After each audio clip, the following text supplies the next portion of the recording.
বাবরি মসজিদ এবং জ্ঞানবাপী মসজিদের পর ভারতের হিন্দুত্ববাদী সংগঠনগুলোর নজর বিশ্বখ্যাত তাজমহলের দিকে।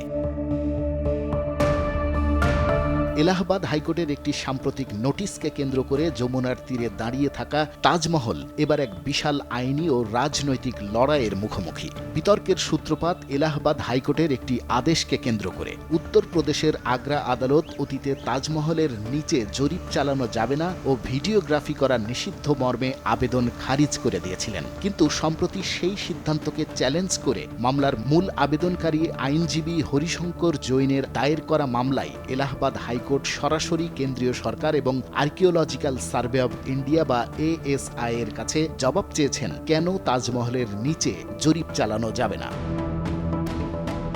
আবেদনকারীর দাবি, এই সৌধটি আসলে কোনো মোঘল স্থাপত্য নয়, বরং এটি 1155 থেকে 1156 খ্রিস্টাব্দে রাজা পরমর্দি দেবের নির্মিত একটি প্রাচীন শিব মন্দির, যার নাম তেজো মহালয়া। পরবর্তীতে এটি জয়পুরের রাজা জয় সিংহের নিয়ন্ত্রণে আসে এবং সম্রাট শাহজাহান তা জোরপূর্বক দখল করে মমতাজ মহলের স্মৃতিসৌধে রূপান্তর করেন।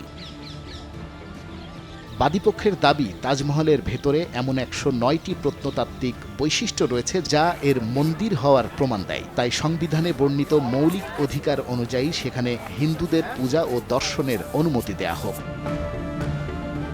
যদিও ইউনেস্কো এবং মূলধারার ইতিহাসবিদদের মতে 1631 থেকে 1653 খ্রিস্টাব্দের মধ্যে সম্রাট শাহজাহানই তার প্রয়াত স্ত্রীর স্মরণে এটি নির্মাণ করেছিলেন, যার বর্তমান বাজার মূল্য প্রায় $50 বিলিয়ন বেশি। এই আইনি লড়াই আকস্মিক কিছু নয়। অযোধ্যার বাবরি মসজিদ রাম জন্মভূমি মামলার রায়ের পর হিন্দু মহাসভার সাথে যুক্ত আইনজীবী বিষ্ণু শঙ্কর জৈন আগেই জানিয়েছিলেন, ভারতের যেসব মুসলিম স্থাপত্যের নিচে সনাতন ধর্মের পবিত্র স্থান রয়েছে তার একটি দীর্ঘ তালিকা তারা তৈরি করেছেন। বেছে বেছে সেসব স্থানে মামলা করা হবে। তাজমহল সেই তালিকারই একটি বড় অংশ।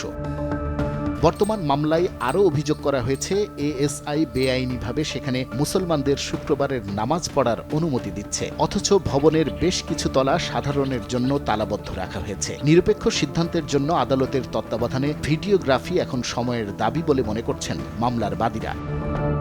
আগ্রার নিম্ন আদালতের বাধা পেরিয়ে মামলাটি এখন হাইকোর্টের টেবিলে।